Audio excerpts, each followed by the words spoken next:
কারখানার গেটের সামনে পানীয় জলের দাবিতে বিক্ষোভ এলাকাবাসীর। পশ্চিম বর্ধমান জেলার আসানসোলের কুলটিতে অবস্থিত কুলটি সেল কারখানার গেটের সামনে বিক্ষোভ দেখায় আসানসোল পুর নিগমের 64 নম্বর ওয়ার্ডের কুলটি শিমুল গ্রামের বাসিন্দারা। আজ সকাল 10টায় বিক্ষোভকারীদের দাবি, দীর্ঘ কয়েকদিন থেকে জলের সমস্যা রয়েছে এবং জল পাওয়া যাচ্ছে না এলাকায়, তাই তারা বাধ্য হয়ে এদিন কারখানায় মূল গেটের সামনে বিক্ষোভ দেখায়।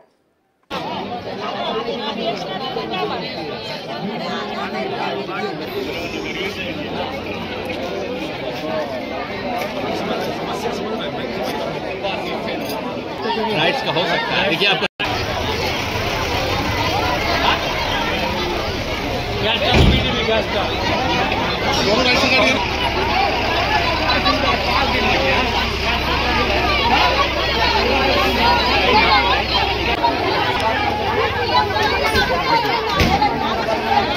लोगो हटा ना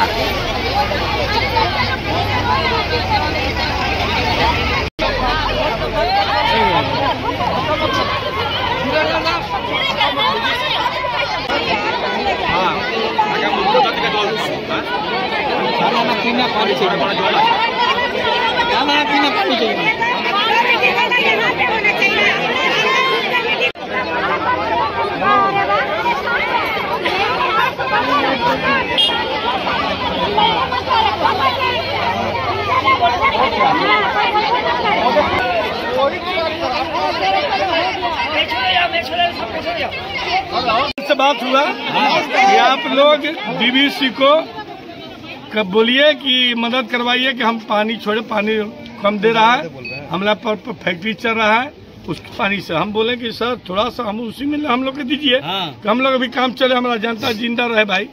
तो बोला कि एक काम करिए कि मेयर से बात करें, तो मेयर से हम लोग भी बात कराए, तो बात करा करके फिर अभी बोले कि आज पानी हम खोलेंगे, आज पानी खोलने के वादा दिए हैं कि आज ये पानी कितना दिन से दिक्कत हो रहा है? हम लोग 15 रोज से हो रहा है। 15 रोज से पानी कौन कौन जगह का दिक्कत? खरीद करके कोई पूरा शिमूल ग्राम इसी तरह ले जानता है, मर रहा है। कोई के घर में पानी नहीं है कि खाना बनाएगा, और जब खाना नहीं बनाएगा, जिंदा नहीं रहेगा, तो क्या करेगा? कौन कौन जगह का है? पूरा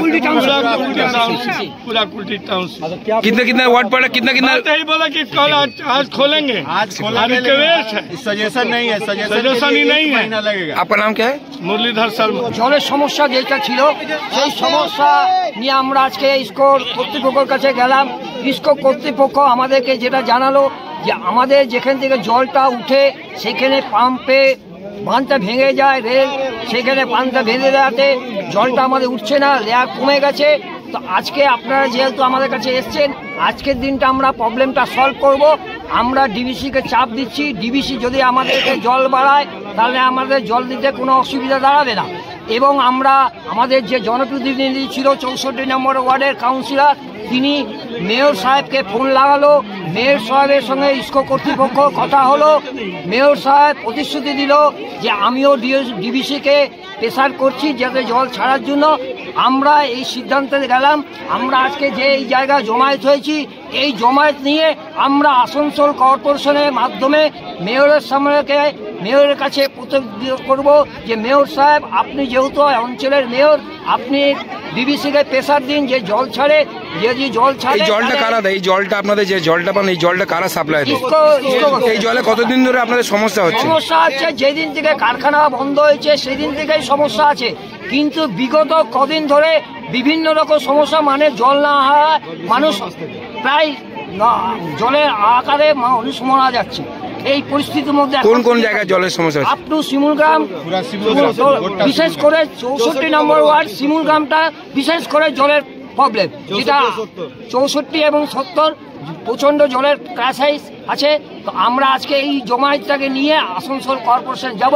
কর্পোরেশনের কাছে গিয়ে যেটা ইসকো কর্তৃপক্ষ বলেছে, ইসকোর যে আপনাদের জল সাপ্লাই সেটা তো কর্পোরেশন দিতে পারবে না, আমরা সেটাও তারা রাখছেন। এই ব্যাপারটা আমরা ইসকোর কাছে দিয়ে রেখেছি যে আমরা জলের জন্য নো অবজেকশন সার্টিফিকেট দিন।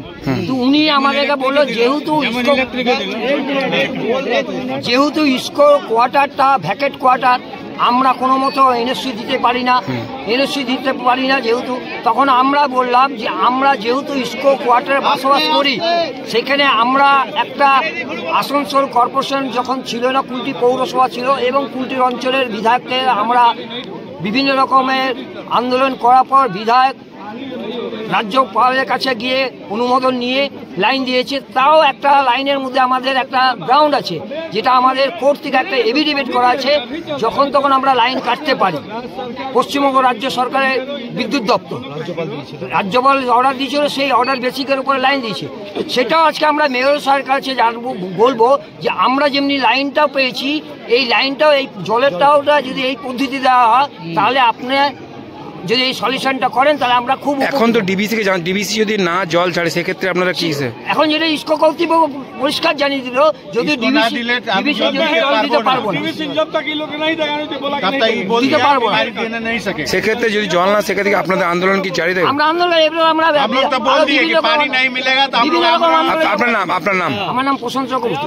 আপনারা কর্পোরেশন কতজনে যাবেন? হ্যাঁ, কতজন? আমরা গ্যাদারিং নিয়ে যাবো, আজকে যাবো, এই মুহূর্তে যাবো, আমরা গ্যাদারিং নিয়ে যাবো। এই গ্যাদারিং নিয়ে যাবো, গ্যাদারিং তো আর মেয়রের সঙ্গে বসবো না, সেখানে আমরা যারা এলাকার প্রতিনিধি আছে, এখানকার বড় চেয়ারম্যান আছে, বড় চেয়ারম্যানকে নিয়ে প্লাস আমাদের যে কোনো রিপ্রেজেন্টেটিভ থাকবে, সেই রিপ্রেজেন্টেটিভ নিয়ে মেয়রের সঙ্গে সিটিং করবো। না গ্যাদারিং মেয়রকে কথা বলেছেন আপনারা যাচ্ছেন? না, আমরা মেয়রকে এখনো কোনো কথা বলিনি, আমরা ডাইরেক্টলি যাবো। ডাইরেক্টলি যে মেয়রকে যদি না পান। এসছেন কি কারণে এসছেন? এখানে কি অসুবিধা আছে? জলের সমস্যা নিয়ে আজ আমাদের 10 দিন ধরে জল নেই শিমুল গ্রামে, একদম খাবার জল নেই। আমি যতটা পারলাম ট্যাঙ্কারে করে 7-8 ট্যাঙ্কার দিচ্ছি, কিন্তু ট্যাঙ্কারে হচ্ছে না। ট্যাঙ্কার গেলে মারামারি হচ্ছে, এইখানে দিলাম ওইখানে দিতে পারছি না, ওইখানে দিলাম এইখানে দিতে পারছি না। মানে আপনারা এখন কথা বলেন তো, ভেতরে কি কথা হলো আপনাদের? ভেতরে এটাই কথা হলো, সাহেব বলল কি আমি জল দেবো, ওর জন্য বসে আছি, জল দেব, কিন্তু আমি জল পেলে তো দিব, আমি জল পাচ্ছি না। আর আমার প্রজেক্ট চালু আছে, কাগজ কলমে শুরু হচ্ছে, আপনারা আমাকে 1.5 মাস টাইম দিন, 1.5 মাস পরে জল অ্যাভেলেবেল হয়ে যাবে। ভেতরে এইটাই বললো। এখন 1.5 মাস কি হবে তাহলে? 1.5 মাস হয়, বলছে কি কোন রকম করে আপনার টানুন। আমি চেষ্টা করছি, আজকেও বলেছে, বলছে জল পেলে আমি জল দিয়ে দেবো, যদি কাল জল ছেড়ে যাচ্ছে ডিবিসি যদি কালকে জল দিয়ে দেয় আমি জল দিয়ে দেবো।